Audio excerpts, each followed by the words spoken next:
नमस्कार दोस्तों, कैसे हैं आप सब। मैं देव। उम्मीद है आप सब कुशल मंगल होंगे और होने भी चाहिए। मैं एक बार फिर आपके सामने हाजिर हूं लेकर एक ऐसी दर्द भरी दास्तान जिसे सुनकर आपकी आंखें नम हो जाएंगी। यह कहानी है एक बदनसीब माँ और उसके मासूम बेटे की, जिनकी गरीबी और मजबूरी ने उनके सपनों को चूर चूर कर दिया। दोस्तों, इस माँ की बेबसी इतनी भयावह थी कि उसका लाचार हाल देखकर दिल रो पड़े। उसकी गरीबी ने उसके मासूम बच्चे की जान छीन ली। सच में दोस्तों, भगवान इतनी बदनसीबी किसी को न दे। विधि का विधान हम नहीं बदल सकते, लेकिन किसी बेसहारा की मदद करना हमारे हाथ में है। आज भी हमारे देश में ऐसी माएं हैं जिनके पास कोई सहारा नहीं, जिनके पास आय का कोई साधन नहीं है। उनकी जिंदगी भी इस मां की तरह ही है, बेबसी और गरीबी में घिरी हुई। कई मासूम बच्चे सिर्फ इसलिए दम तोड़ देते हैं क्योंकि उनके पास सही इलाज के लिए पैसा नहीं होता। कई बार तो वो अस्पताल भी नहीं पहुंच पाते। दोस्तों, आपसे हाथ जोड़कर विनती है, अगर आपके आसपास कोई ऐसी मां, कोई बेसहारा इंसान मिलता है तो प्लीज उनकी मदद जरूर करें। आपकी थोड़ी सी मदद किसी मासूम की जान बचा सकती है। भगवान मदद भी उन्हीं हाथों से करवाते हैं जिनके कर्म श्रेष्ठ होते हैं, इसलिए इस मौके को जाने न दें। मैंने खुद अपनी जिंदगी में ऐसे कई लोग देखे हैं जिनके पास बेहिसाब पैसा है, मगर वह पैसा किस काम का जो किसी की मदद में काम ना आए। ऐसा धन किस काम का जो किसी बेसहारा की जिंदगी में कुछ रोशनी न भर सके।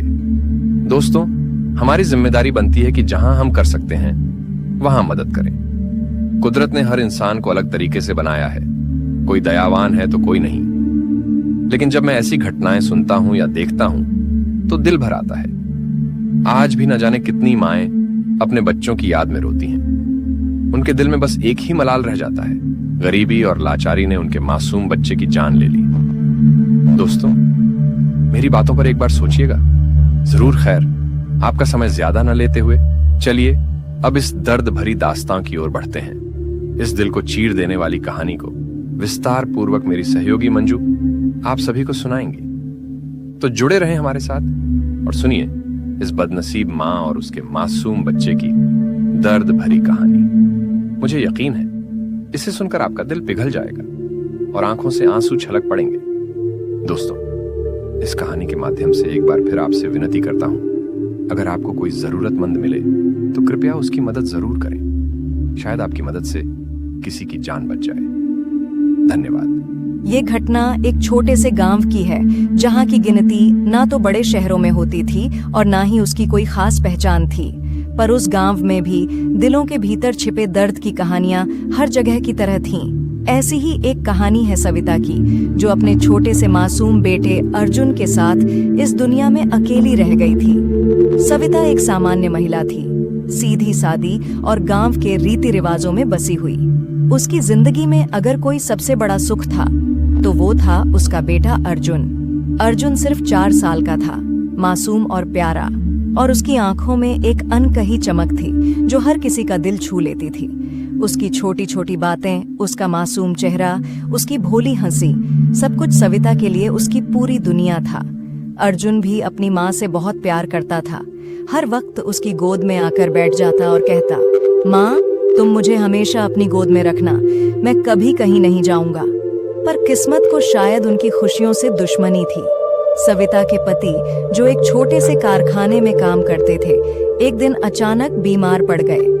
बीमारी ने कुछ ही हफ्तों में उन्हें सविता और अर्जुन से हमेशा के लिए छीन लिया। उस दिन से सविता की जिंदगी में अंधेरा छा गया। पति की मौत का दुख तो था ही, लेकिन सबसे बड़ी चिंता थी अर्जुन की।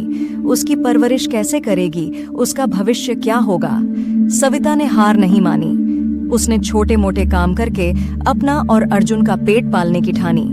लेकिन गांव की तंगहाली और अपने अकेलेपन ने उसे अंदर से तोड़ना शुरू कर दिया। अर्जुन भी समझने लगा था कि उसकी माँ कुछ परेशान है, लेकिन वो अपनी मासूमियत में हर वक्त उसे हंसाने की कोशिश करता रहता। जब सविता काम से थक कर घर आती तो अर्जुन अपने छोटे छोटे हाथों से उसकी थकान दूर करने की कोशिश करता और कहता, माँ, मैं बड़ा हो जाऊं तो मैं तुम्हारे सारे दुख दूर कर दूंगा। लेकिन एक रात कुछ ऐसा हुआ जिसने सविता की पूरी दुनिया हिला दी। अर्जुन को अचानक तेज बुखार आ गया। सविता ने सोचा ये कोई साधारण बुखार होगा, पर धीरे धीरे उसकी हालत बिगड़ने लगी। गांव में अच्छे डॉक्टर नहीं थे और सविता की आर्थिक हालत ऐसी नहीं थी कि वो अर्जुन को शहर ले जा सके। उसने गांव के ही वैद्य से मदद मांगी, लेकिन अर्जुन की तबीयत दिन ब दिन बिगड़ती चली गई। अर्जुन की मासूम आंखों में दर्द साफ झलक रहा था, लेकिन वो अपनी माँ को देखकर कहता, माँ मैं ठीक हो जाऊंगा ना? और सविता अपने आंसू छिपाकर कहती, हाँ बेटा तू जल्दी ही ठीक हो जाएगा। वो हर रात भगवान से अर्जुन की जिंदगी की भीख मांगती, पर शायद उसकी पुकार भगवान तक नहीं पहुंच पाई। एक दिन जब अर्जुन की हालत बहुत खराब हो गई, उसने अपनी माँ का हाथ पकड़कर कहा, माँ मुझे नींद आ रही है, पर तुम मुझे छोड़कर मत जाना। सविता ने उसे अपनी गोद में ले लिया, उसके सिर पर हाथ फेरा और कहा, मैं यहीं हूँ, तुझे कुछ नहीं होगा। लेकिन वो मासूम जो अपनी माँ के लिए जीने का वादा करता था, उसकी गोद में ही हमेशा के लिए सो गया। सविता ने अर्जुन को हिलाया, उसके नाम को पुकारा, लेकिन वो अब कभी उसकी आवाज नहीं सुन सकेगा।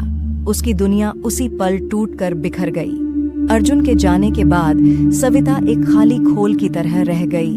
उसकी आंखों में हर वक्त अपने बेटे की तस्वीर तैरती रहती। वो दिन रात अपने घर के कोने में बैठी रहती, अर्जुन की छोटी छोटी चीजों को देखकर रोती रहती। वो अपने आप से कहती, मैं तुझे बचा नहीं सकी अर्जुन, तू मुझे पुकारता रहा और मैं तेरी मदद नहीं कर सकी। उसकी आत्मा जैसे अपने ही बच्चे की पुकार में घिर गई थी। लेकिन कहानी यहीं खत्म नहीं होती। अर्जुन के जाने के बाद गांव में अजीब घटनाएं होने लगीं। कई लोगों ने बताया कि रात के वक्त सविता के घर से एक बच्चे की हंसी की आवाजें सुनाई देती थीं। कुछ लोगों ने उसे अपने आंगन में खेलते हुए देखा। एक दिन एक पड़ोसन ने सविता से कहा, सविता तुम्हारे अर्जुन की आत्मा अभी भी इस दुनिया में है, वो तुझे छोड़कर नहीं गया। सविता को यकीन नहीं हुआ, लेकिन एक रात उसने भी वो आवाजें सुनी, माँ माँ। अर्जुन की आवाज, उसकी वही मासूम पुकार जैसे उसकी रूह को चीर रही हो। वो दौड़ती हुई अपने बेटे के कमरे में पहुंची, लेकिन वहां कोई नहीं था। उसे एहसास हुआ कि उसका बेटा अभी भी उसकी मुक्ति की गुहार कर रहा है।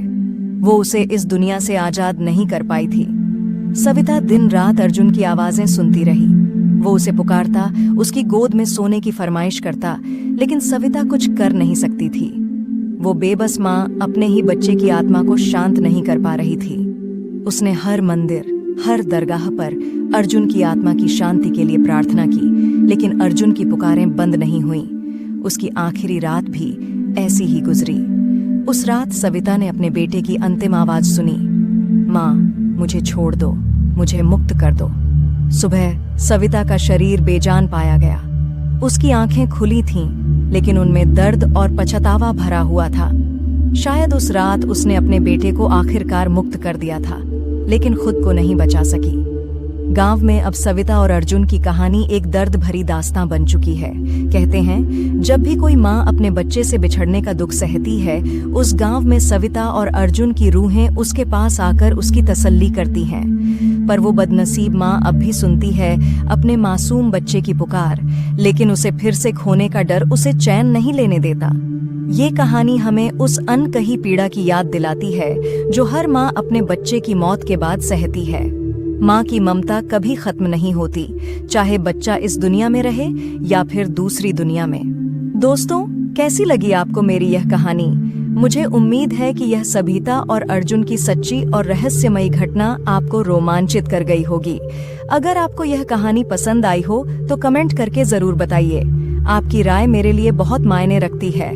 और हाँ, वीडियो को लाइक करना न भूलें, ताकि मैं आपके लिए ऐसी और भी दिलचस्प और खौफनाक कहानियां लेकर आती रहूं।